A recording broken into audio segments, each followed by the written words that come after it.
আমার প্রিয় মায়েরা বোনেরা, আপনাদের জন্য একটা হাদিস বলে শেষ করব। বিশ্বনবী বলেন, আমার মায়েরা খেয়াল করে শুনুন, বিশ্বনবী আপনাদের উদ্দেশ্য করে বলেন, আল মারআতু ইযা সাল্লাত খামসাহা ওয়া সামাত শাহরাহা হাফিজাত ফুরুজাহা আতাআত বা'লাহা ফালতাদখুল মিন আইয়ি আবওয়াবিল জান্নাতি শাআত। বিশ্বনবী বলেন, ও রমণীরা, ও নারীরা, যে সমস্ত নারী এই 4টা কাজ করবে, এই 4টা কাজের গ্যারান্টি দিবে, তাদেরকে জান্নাতের 8টা দরজার গ্যারান্টি দেয়া হবে। কি 4টা কাজ? 1 নম্বর, আল মারআতু ইযা সাল্লাত খামসাহা, যে নারী 5 ওয়াক্ত নামাজ পড়ে। কি করে? জেলা স্টেডিয়ামে অবস্থানরত আমার নারীরা বোনেরা, বিশ্বনবী আপনাদেরকে 4টা কাজের কথা বলেছেন, খুব বেশি না। 4টা করলে 8 জান্নাতের দরজা সব খোলা। কোনটা দিয়ে যাবেন? যেটা দিয়ে মনে চায়। 1 নম্বর 5 ওয়াক্ত নামাজ। আমার বোনেরা জোহরের নামাজ পড়তে পড়তে এটা আসরে নিয়ে যায়, আসর পড়তে পড়তে এটা মাগরিবে নিয়ে যায়। এরকম আসরে নাই, লালমনিরহাটে হয়তো নাই। আমার বোনেরা এটা করবেন না। ইন্নাস সালাতা কানাত আলাল মুমিনিনা কিতাবাম মাওকুতা, সময় মতো পড়বেন। সামাত শাহরা, রমাদানের রোজাগুলো রাখবেন। হাফিজাত ফুরুজাহা, যে নারী তার চরিত্রকে হেফাজত করে, তার প্রাইভেট হেফাজত করে, তার লজ্জাস্থান হেফাজত করে। ও মায়েরা, আপনার এই গর্ভ যে কত দামি আপনি জানেন না। আপনার এই গর্ভ থেকে জন্মাবে আগামীর সালাহুদ্দিন আল আইয়ুবী। আপনার গর্ভ থেকেই জন্মাবে ইমাম আল মাহদি আল মুনতাজার। আপনার পেট থেকে জন্মাবে আবু সাইদের মতো বীর সৈনিক। আপনার পেট থেকে জন্মাবে মুগ্ধের মতো বীর মুজাহিদ। আপনি জানেন না কে আসবে আপনার পেট থেকে। সময়টাকে কাজে লাগান, ইসলামকে বোঝেন, মানেন, আমাদের ইসলামিক লেকচারগুলো শোনেন। আমরা যে বার্তাগুলো, ইনস্ট্রাকশনগুলো, দিক নির্দেশনাগুলো আপনাদের খেদমতে রাখি, এগুলো মেনে চলুন। আপনিই পারেন আপনার ঘরটাকে জান্নাতের টুকরা বানাতে। একটা family, it's a very big institution and you are the MD, the managing director of this institution. চিল্লায় বলেন ঠিক কিনা? চাইলেই পারেন ঘরটারে জান্নাতের টুকরা বানাতে। 5 ওয়াক্ত সালাত, রমাদানের রোজা, নিজের চরিত্রের হেফাজত, ও আতাআত বা'লাহা, স্বামীর আনুগত্য। এটাতে অনেকে ভুল করে থাকে। হায় রে আমার বোনেরা, স্বামীর আনুগত্যকে এটা নিজের অপমান মনে করবেন না। আপনার স্বামী আপনার সবচেয়ে বড় গার্ডিয়ান, তিনি আপনার সবচেয়ে ভালো চায়। নারী কখনো গার্ডিয়ানশিপের বাইরে থাকতে পারে না। হয় আপনি বাবার গার্ডিয়ানশিপের ভেতরে, বাপ না থাকলে ভাই আপনার গার্ডিয়ান, ভাই না থাকলে চাচা গার্ডিয়ান, বিয়ের পরে আপনার স্বামী আপনার গার্ডিয়ান। শরিয়া সম্মত স্বামীর আদেশগুলো আপনি মেনে চলবেন, কিন্তু শরিয়া বিরুদ্ধ কোনো আদেশ মানতে আপনি বাধ্য নয়। আওয়াজ করে বলুন সবাই ঠিক কিনা? এই 4টা কাজ যদি কোনো নারী করে, বিশ্বনবী বলেন জান্নাতের 8টা দরজা খোলা। তোমার যেটা দিয়ে মনে চায় সেটা দিয়ে জান্নাতে তুমি এন্ট্রি নিতে পারবা। বিষ্ণু ইসা ইসলামের স্ত্রীর নাম ছিল আয়েশা রাদিয়াল্লাহু তাআলা আনহা, আবু বকর রাদিয়াল্লাহু তাআলা আনহুর মেয়ে।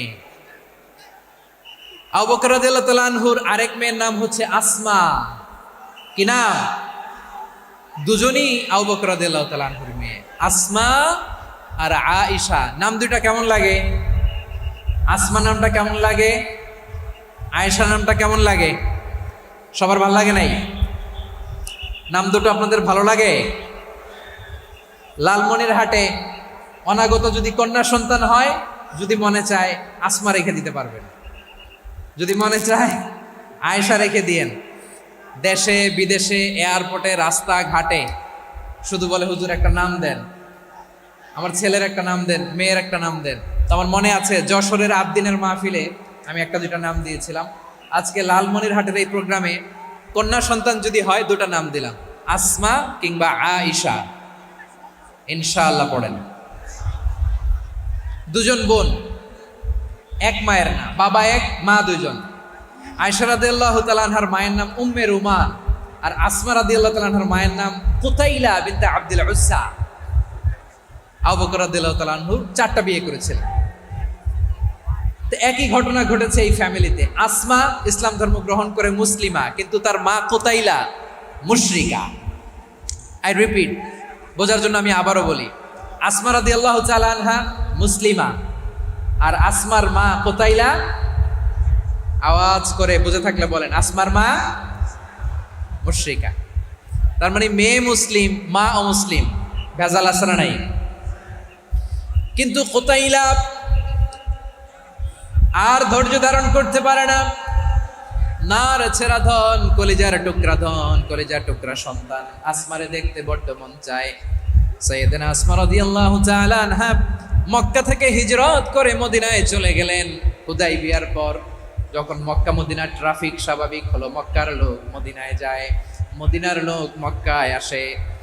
কোচাইলা কলিজার টুকরা সন্তান আসমারে দেখার জন্য কিছু উপহার নিয়ে বিশাল মরুপথ পাড়ি দিয়ে মক্কা থেকে মদিনায় যায়। সুবহানাল্লাহ বলেন। এখন মা আসছে মেয়ের সাথে দেখা করতে, মেয়ে তো আর দেখা দেয় না। মেয়ে ভাবছে আমার মা তো মুশরিকা, অপবিত্রা, তার সাথে কি দেখা দেয়া যাবে? বিশ্বনবীর দরবারে চলে গেলেন। সুবহানাল্লাহ বলেন। কি সৌভাগ্যবান ছিল তারা, মাসলা জানার দরকার হলেই নবীর দরবারে চলে যেত। ঘরে বউয়ের সাথে ঝগড়া হলে নবীর দরবারে চলে যেত। অনেক সাহাবী বলে আমার পেটে ক্ষুধা লাগলো আমি নবীর কাছে চলে যেতাম, কারণ নবীর চেহারার দিকে তাকালেই আমার পেটের ক্ষুধা মিটে যেত। সাইয়েদনা আসমা রাদিয়াল্লাহু তাআলা আনহা বিশ্বনবীর কাছে চলে গেলেন, যে বললেন ইয়া রাসূলুল্লাহ ইয়া হাবিবাল্লাহ ইন্না উম্মি কাদিমাতুন ইলাইয়া ওয়া হিয়া রাগিবা। আমার মা মক্কা থেকে অনেক দূর মরুর পথ পাড়ি দিয়ে উপহার সামগ্রী নিয়ে মদিনায় আমার সাথে দেখা করতে এসেছে গো নবী। আমার জানতে বড্ড ইচ্ছে হয় আমি আমার মুশরিকা মায়ের সাথে একটু দেখা করতে পারবো কিনা। আফা আসিলুহা, আগে যেমনি আমি আমার মায়ের সাথে ভালো আচরণ করতাম, যেমনি আমি আমার মায়ের সাথে সদাচরণ করতাম গো নবী, এখন আমি মুসলিমা মা মুশরিকা, এখনো কি আগের মতো সদাচরণ করতে পারবো নাকি?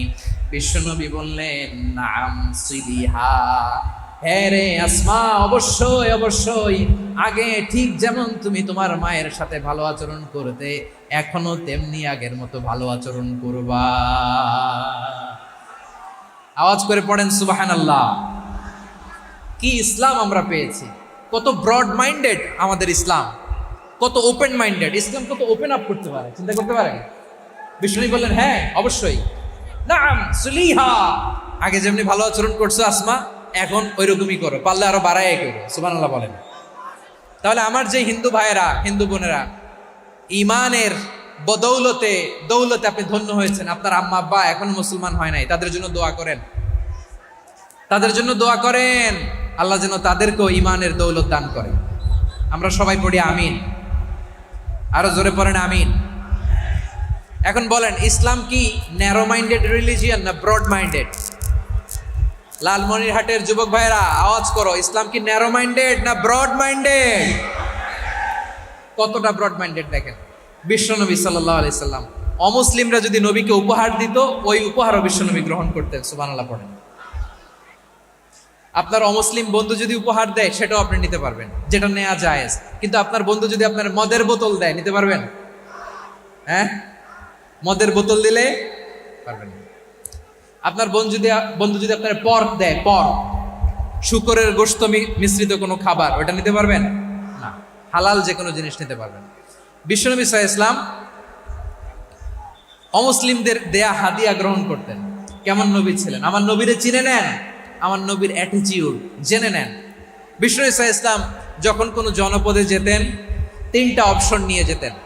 প্রিয় ভাইয়ের আওয়াজ করে বলতে হবে, কোনো জনপদে গেলে আমার নবীর অপশন থাকতো কয়টা?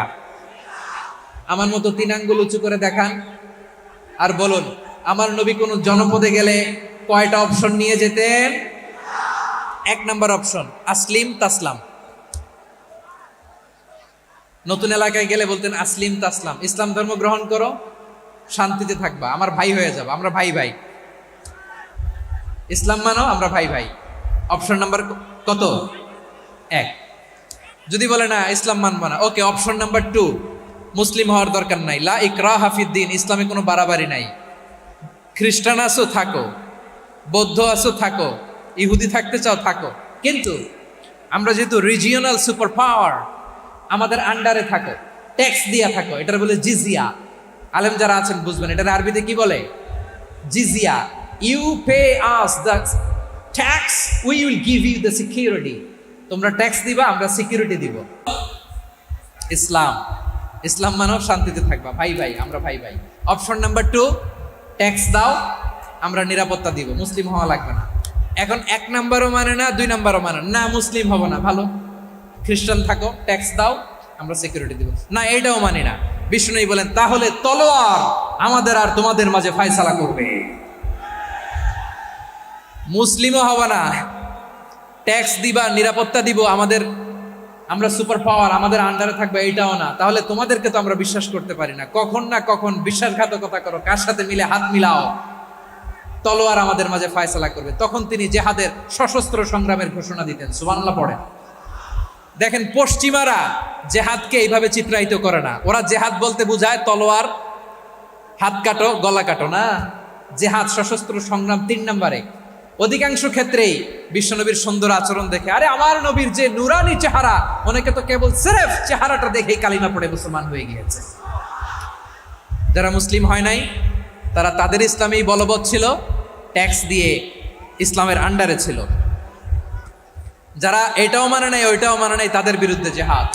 বিষ্ণু ইসলাম 7ম হিজরিতে যখন খায়বার বিজয়ের পরে ইসলাম রিজিওনাল সুপার পাওয়ার হিসেবে আত্মপ্রকাশ করলো, বিশ্বনবী চিঠি লিখলেন অন্যান্য সুপার পাওয়ারের কাছে।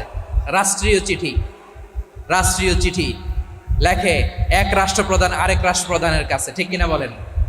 জানেন না আপনারা? এই যে 24-এর ছাত্র নাগরিক অভ্যুত্থানে, এই অভ্যুত্থান যখন শুরু হয়, আমি তখন সাউথ আফ্রিকাতে একটা স্ট্যাটাস দিয়েছিলাম, কোটা নয় গোটা দেশ সংস্কার করা লাগবে।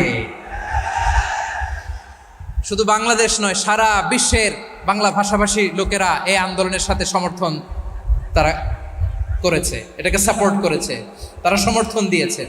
আমাদের ইউনাইটেড আরব আমিরাতের বাংলাদেশি ভাইয়েরা, তারা সেখানে রাস্তায় নেমে এসেছিল। জানেন, ওইখানে ডেমনস্ট্রেশন করা যায় না, সেখানকার সরকার তাদেরকে যাবজ্জীবন দিয়েছিল। তখন আমাদের এই যে প্রধান উপদেষ্টা ডক্টর মোহাম্মদ ইউনূস সরাসরি G2G বলে, এটা G2G, government to government, G2G, উনি চিঠি লিখলেন যে তাদেরকে, ইউর হাইনেস, হে সম্মানিত আমির, আপনি আমার এই চিঠির কারণে আমার সম্মানে এই 53 জন বাংলাদেশিকে মাফ করে দেন। এই চিঠির বদৌলতে বেকসুর খালাস পেয়ে গিয়েছিল আমাদের ভাইরা। জানেন না এই ঘটনা আপনারা? তাহলে গভর্নমেন্ট টু গভর্নমেন্ট চিঠি দেওয়া হয়। 7ম হিজরিতে বিষ্ণু ইসলাম সব সুপার পাওয়ারের কাছে চিঠি দিলেন, রোমান সম্রাটের কাছে, পারস্য অধিপতির কাছে, মিশরের অধিপতির কাছে, সবার কাছে চিঠি লিখলেন। চিঠির ভাষা ছিল এরকম, মিন মুহাম্মাদিন রাসূলিল্লাহ ইলা মুকাওকিস আযীমিল কিবত, মুহাম্মদ রাসূলুল্লাহর পক্ষ থেকে মিশরের বাদশার কাছে, আসলিম তাসলাম, ইসলাম মানো শান্তিতে থাকবা, সালামুন আলা মান ইত্তাবাআল হুদা, শান্তি তার জন্য যে হেদায়েতের অনুসরণ করে। সুবহানাল্লাহ পড়েন। তো এই চিঠি অনেকে ভালোভাবে রিসিভ করেছে। অনেকে এই চিঠি পাওয়ার পরে নবীর কাছে আবার ইন রিটার্ন উপহার পাঠিয়েছে। কি পাঠিয়েছে? উপহার। মিশরের বাদশাহ মুকাওকিস, তিনি বিশ্বনবীকে বিশাল এক উপহারের ডালি পাঠিয়েছেন। মিশরের বাদশাহ মুকাওকিস ছিলেন ধর্মে খ্রিস্টান। লালমনিরহাটের ভাইয়েরা আওয়াজ করে বলেন, মিশরের বাদশাহ ধর্মে কি ছিল? খ্রিস্টান। কি উপহার দিয়েছিল আমার নবীকে? শুনতে মনে চায়? আওয়াজ নাই লালমনিরহাটের গলায়, শুনতে মনে চায়? 1000 স্বর্ণ মুদ্রা, 1000 স্বর্ণ মুদ্রা।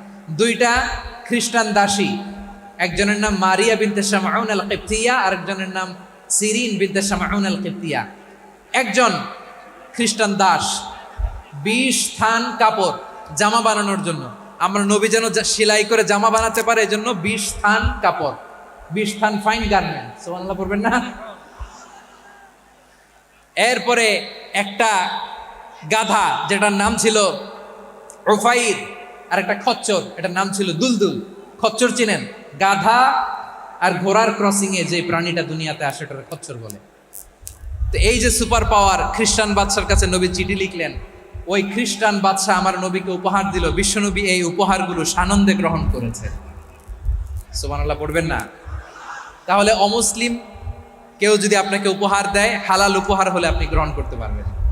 অনুরূপভাবে পারস্যের বাদশা, রোম সম্রাট বিশ্বনবীকে উপহার পাঠিয়েছেন। আমার নবী সবগুলো উপহার, গিফট গ্রহণ করেছেন। সুবহানাল্লাহ বলেন। তাহলে প্রিয় লালমনিরহাট, আওয়াজ করে বলুন, ইসলাম কি ন্যারো মাইন্ডেড রিলিজিয়ন না ব্রড মাইন্ডেড? আম্মাজান আয়েশার কাছে মাসালা জানতে চায় মেয়েরা, হে আম্মাজান, অগ্নি উপাসকেরা তাদের ঈদের দিন নওরোজের সময় আমাদেরকে পাখি দেয়, নেওয়া যাবে? উনি বললেন ওরা জবাই করে দিলে নেওয়া যাবে না, কিন্তু ওরা যদি ফলমূল এরকম খাবার দেয় এগুলো নেওয়া যাবে। তার মানে অমুসলিমদের দেয়া উপহার এটা গ্রহণ করা যায়। সুবহানাল্লাহ বলেন। শুধু তাই নয়, বিষ্ণু ঈসা ইসলাম অমুসলিমদের সাথে আর্থিক লেনদেনও করেছেন, ফিনান্সিয়াল ডিলিং করেছেন। অমুসলিমদের সাথে প্রয়োজনে আপনি ফিনান্সিয়াল ডিলিং করতে পারবেন। আমরা প্রায় দেখি বাজারের মিষ্টির দোকানগুলো আমার হিন্দু ভাইদের। লালমনিরহাটে মিষ্টির দোকান, দইয়ের দোকান কারা চালায়? হিন্দুরা চালায় না। তারপরে যে বারবার শপ, চুল কাটে যে নাপিত, অধিকাংশ নাপিতের দোকানে কারা? আমার হিন্দু ভাইরা। আপনি চুল কাটতে পারবেন কিনা? বলেন, পারবেন। তার দোকান থেকে দই মিষ্টি কিনতে পারবেন কিনা? হ্যাঁ, আমার মুসলিম ভাইয়ের দোকান থাকলে ওইটার আমি বেশি প্রায়োরিটি দিব, ঠিক কিনা? কিন্তু যদি তাদের সার্ভিস নিতে চান, প্রোডাক্ট নিতে চান, পারবেন। তার দলিল সহিহ বুখারী, আম্মা জান আয়েশা রাদিয়াল্লাহু তাআলা আনহা বলেন, ইশতারা রাসূলুল্লাহ সাল্লাল্লাহু আলাইহি ওয়াসাল্লাম মিন ইয়াহুদিন তুআমান ওয়া রাহানাহু দিরআহু মিন হাদিদ। রাসূল সাল্লাল্লাহু আলাইহি ওয়াসাল্লাম এক ইহুদির কাছ থেকে, কার কাছ থেকে? সবাই বলে নাই, কার কাছ থেকে? আমার নবী, পেয়ারা নবী এক ইহুদির কাছ থেকে জব কিনেছিল, জব, বার্লি, যেটা দিয়ে রুটি বানায়। ওই জবের দাম দেওয়ার টাকা পয়সা নবীর কাছে ছিল না, ফলে নবী ওনার একটা পোশাককে মর্গেজ রেখেছিলেন, মর্গেজ, বন্ধক, যে এখন এটার দাম দিতে পারবো না, কয়েক কেজি বার্লি নিয়ে যাই আর বন্ধক হিসেবে আমার জামাটা রেখে গেলাম, যেই দিন দাম দিব ওই দিন জামাটা ছুটাই নিয়ে যাও। সুবহানাল্লাহ পড়বেন না?